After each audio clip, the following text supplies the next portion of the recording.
Eto na, bumibili ako ng ano, nung fried na tokwa. Ito yung street food dito sa Taiwan. Sikat to. Yan, ito yung binili ko. Ang tawag dito, ano, yung tempura. Pero ang pronunciation nila, tempura. Yan, kasi sila, ang R nila, L. So, ito maraming fried chicken. Ito yung mga presyo. Ayan, o. So, makikita. So, ayan na. Mayroong squid ball, mayroong chicken legs, may chicken wings, mayroong yung ano, yung dibdib, chicken breast, tapos mayroong isda. Yun yung mahaba na yun sa dulo. Na ano, yun, isda yun. Ano yan, pwede mong kainin ng tinik.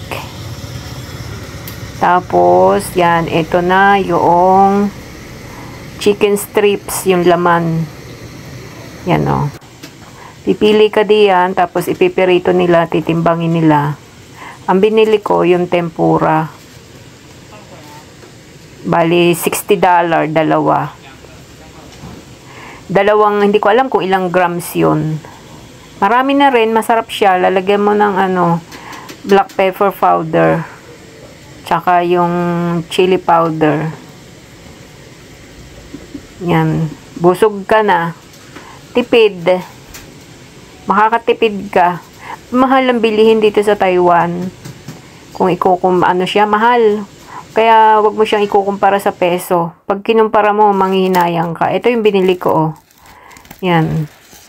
Merong ano, paminta, tapos may sili. Yan, chili powder. Masarap yan.